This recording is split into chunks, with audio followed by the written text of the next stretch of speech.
تازه خبره، طالبانو له افغانانو سره غټه دوکه وکړله.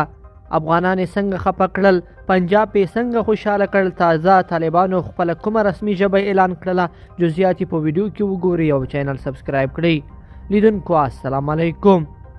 د طالبانو لخوا په رسمي ډول په اردو ژبه مطبوعاتي فعالیت په پراخه کچه د افغانانو توند غبرګونونه پارولي دي.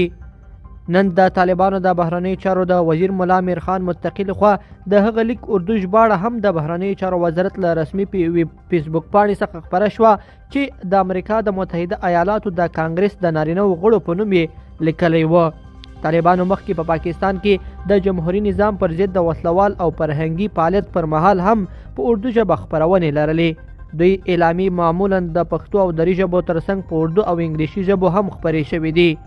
اوس چې دا ډله په افغانستان کې واک ته رسېدلې ده، په اردو ژبه خپرونې د خلکو د سخت مخالفت سبب شوي دي.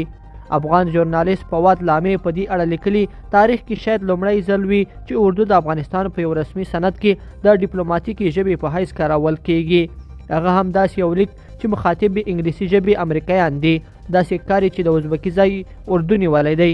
سیاسي فعال نجیب ننګیال بیا لیکلي، مبارک موشه، اردو رسمي ژبه شوه. غلامي نور هم توروي او کسپینه. یو شمېر نورو فعالانو بیا ویلي چې دوی په اردو ژبه یوازې د پاکستان د ملي سرود د په زوره ورښه زده کولو اندېښنه لرله. اوس داسې ښکاري چې ټوله ژبه باید زده کړي. طالبانو په اردو ژبه د خپلو رسمي حکومتي نشراتو په اړه خلکو ته تر اوسه کوم جواب نه دی ورکړی. دا نیوکې په داسې حال کې دي چې په وروستیو کې د طالبانو او پاکستان د اړیکو په اړه بحثونه او پوښتنې خورا شدیدې شوي دي.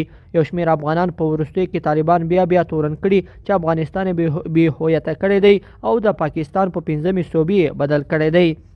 لیدونکو په دې هیله چې دا مطلب به مو تر پایه لیدلی وي. که مو ویډیو خوښ شوی ویډیو لایک کړئ او چینل سبسکرایب کړئ. تر بیا ښه وخت.